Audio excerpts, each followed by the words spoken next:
Good day, Center County families. Welcome to ToddCostello.com. I'm Todd Costello of RE/MAX Center Realty, and it's time for June's monthly value message. For folks that might be seeing this on social media, Facebook, Instagram, feel free to check out ToddCostello.com, and you can sign up to receive these monthly emails in your email inbox so you don't have to search for them. And otherwise, welcome to my long-term clients. This month, we've got the data in the email.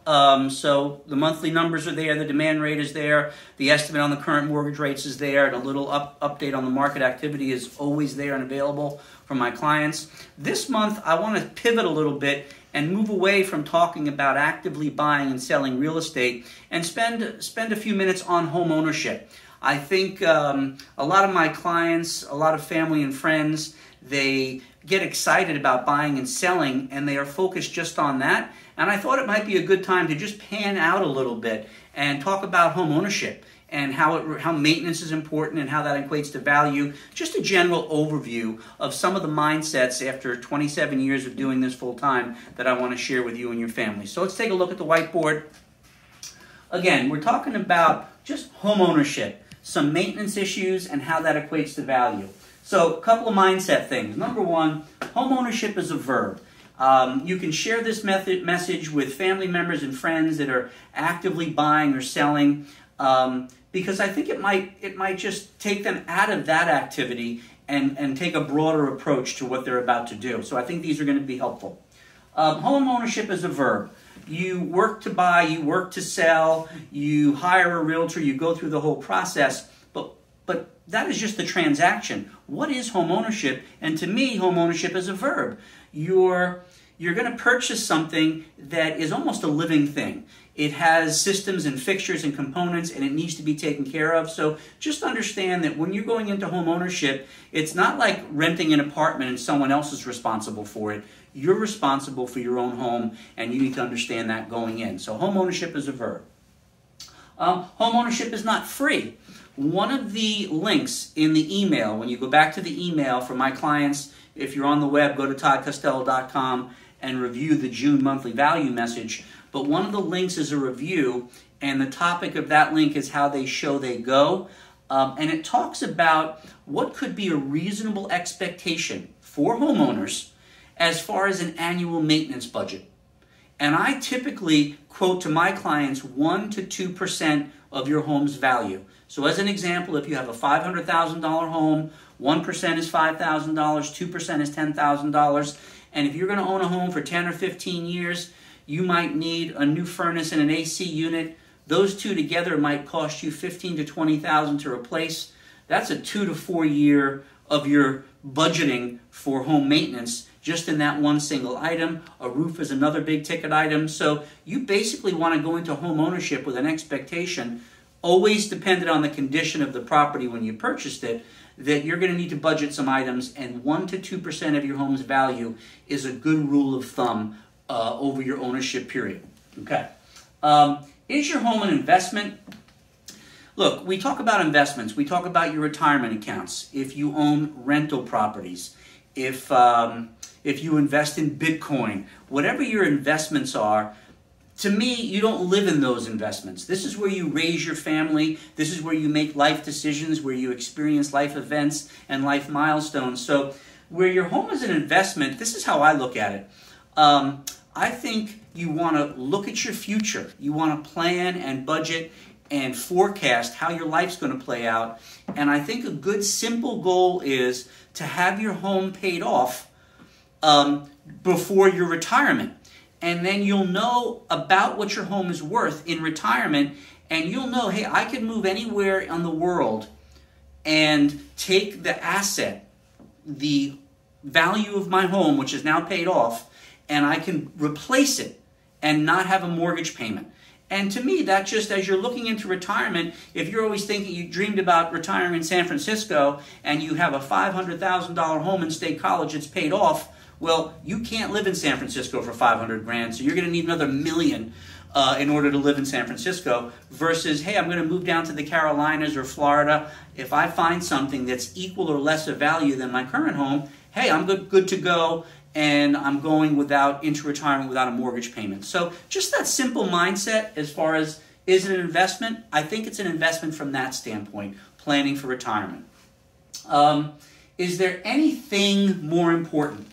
And the key word here is thing, meaning your clothes, your sound system, your car, vacations, going out to dinner, things you can touch. To me, there is nothing more important than your home, and I think folks need to look at it that way. It's going to require maintenance. So if you're looking to buy a new car, you're looking to go on a big fancy vacation, you like to go out to dinner every Friday night and enjoy social time with friends, if you have budget items that are taking precedence over the maintenance of your home, I think it's just something worth being aware of, something you want to consider. You don't want to overinvest in a vehicle, as an example, if your home really needs a new roof or is going to need one in a couple of years. Before you buy that new car, maybe get the roof done. So as far as things, it is the most important thing. It's where you raise your family, it's where you sleep, it's where you spend the most time. So you need to treat it that way and give it the priority it deserves. Systems and fixtures, your physical home, the physical plant that you live in. Systems are assumed, they're not upgrades, and fixtures are assumed, and they can be upgrades. What I mean by systems and fixtures, systems, the roof system, the heating system, the cooling system, the electrical system, the plumbing system, the things that make life habitable. Those are not upgrades. So when you're maintaining your home, that you put a new roof on and it costs you $20,000 does not make your home $20,000 more valuable. It's like a buyer goes in to buy a new car. The steering wheel and the windshield are included. They're not, those aren't upgrades. So you need to understand that the systems in your home need to be well maintained and functioning. If they're not, when you go to sell, I don't think they add value, but if they're not in good shape, I think they certainly take away value. So buyers would be more apt to offer less if you need something than offer more if it's got a decent roof on it. They're expecting a decent roof. So just understand that mindset when it comes to systems. Those things are expected, and you're going to pay for them in a lower price if you can't meet the market's expectations on systems. When it comes to fixtures, we're talking about kitchens, baths, flooring, landscaping, things that can be upgraded. But when it comes to systems and fixtures, we get down to well-maintained versus remodeled. It needs to be well-maintained. So if you have an original kitchen from the 1980s, let's say, or bathrooms from the 1990s, or flooring that's hardwood but it's a little beat up, but if it's well-maintained, it's functioning, it's clean, it's not looking ragged, okay, well, that will have a certain value. If you upgrade, if you have new kitchen fixtures and new bath fixtures and new appliances, well, then that's going to be more appealing to the buyers when you go to sell, and you're going to get to enjoy it while you're living there. So just a reminder, systems are required. You need to maintain your systems. The fixtures, how your house shows, how you maintain it, if it's beat up, if something's broken, fix it. Those are important, but they're more important that they're well maintained than they having to be upgraded. So maintain versus remodeled, that's what we're talking about there. You must maintain your home. If it's broken, you need to fix it. And I suggest to my clients, fix it, upgrade it during your ownership so you can enjoy it. So many of my clients call me out to get ready to sell, and I'm like, well, let's redo the carpeting here, let's paint this room, let's put new kitchen countertops on. And they do those things, and they understand they have to do them if they want to be competitive, but they didn't get a chance to enjoy them. So don't hesitate to improve your home where you're going to be happy, because you're going to get some of that money back, and it's going to make it more saleable when you're done. Yes, compare. Just a simple mindset. If you're thinking about selling your home, you're a homeowner. Actually, even if you're not selling, go online. Everything's on the web. Look at active listings. You're driving home from work one night, you see a neighbor has a for sale sign in their home, pull it up online, click through the photos, forget the description, click through the photos. How does your home compare to that? Does that home sell quickly? if that home, oh, but my home is worth that, that house is listed for $500,000. That means my house must be worth $500,000. But when you're looking at those photos, if you see a beautiful brand new kitchen and beautiful bathrooms and beautiful landscaping, and it says new roof and new central air, and you say, well, I actually don't have those things, well, then you'll know when you do a comparison that don't assume that you're worth what your neighbor's worth, because you don't know what they have inside. So do some online shopping, do some comparing. Even if you're not selling, you can get an ongoing ballpark value of your own home by just taking a look online and comparing condition, the condition of those properties to your home. So something that's worth doing. And then as we wind down here, home ownership, the bottom line, it requires commitment, planning, and budgeting. So you're going to buy it. That's a commitment. It is now yours. If the roof leaks, you've got to fix it. So when it comes to home ownership, I think a lot of people, they buy the home, they're excited. Keep a little log, keep a little calendar. Take stock of your home.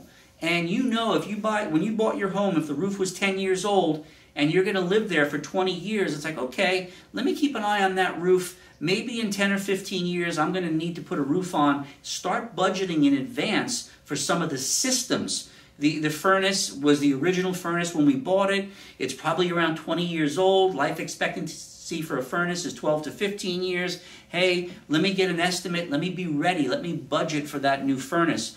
Don't wake up one morning in the winter, you're freezing cold, the furnace is shot, and you're shocked that you need to come up with $15,000. So budget for that. Plan for that. Make a commitment. Make a commitment to planning and budgeting, and then you won't be surprised.